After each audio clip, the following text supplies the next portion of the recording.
You know, people respond differently to pain. When I was a child, I used to think that my emotions were kind of like a car that I was being driven around in. And oh, we all know from being children how long and boring some of those rides can be, and how we go places and are taken places we don't want to go. And then I got my driver's license, and I realized I was the one in control of that car, that I was the one telling it where to go. And you know, emotions are kind of like that. When we realize that we are actually the ones who are in control, we can tell them where to go. They may be powerful at times, but we're in charge of them. They're not in charge of us. And we see this in Dolphin Island. We see a couple different responses to tragedy and to powerful emotions. When Jonah thought that Annabelle was lost to him, he stood on the edge of the ocean all night long, just awash in a tide of despair. When Desiree found him the next morning and she tried to pull him out of that, he refused in a sense. He said, "That's all we are now. Just broken things on the beach, waiting for the tide to wash us away." He had had those emotions come in like a flood, and he hadn't yet chosen to turn them around and tell them where to go. We also see, in contrast, the character of Cheryl Williams. When she saw the boat on which her granddaughter was standing explode and her granddaughter propelled into the ocean, she, of course, was overwhelmed with fear and sorrow.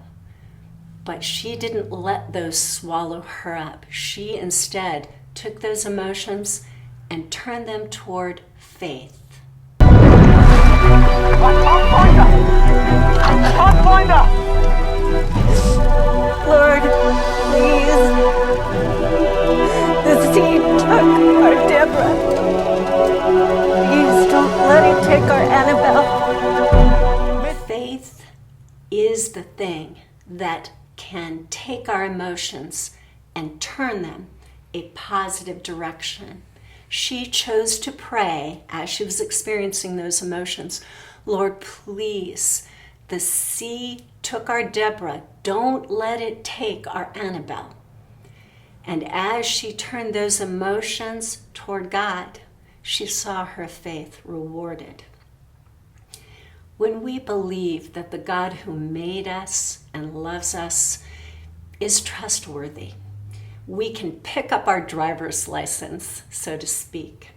We can grab hold of the emotions that feel so much like they're controlling us, and we can turn them toward faith. Sadness, fear, they certainly do exist at times, and we may feel them, but they don't have to drive us. We tell them where to go. Again, I have a quotation from Corrie ten Boom. She said this: "Never be afraid to trust an unknown future to a known God." She had truly learned faith through her emotions of suffering, and she was right. Now I have 3 final questions for you. First of all, when Cheryl says in the film to Annabelle, "Life has a way of working out just the way it's supposed to," what do you think she meant? Number 2, when you feel a strong emotion, what do you do with it? Do you have some things in life that you've figured out that help you to drive and control that emotion and send it the right direction? Number 3, in what ways might life be better if we choose to stand on faith rather than being driven by emotion?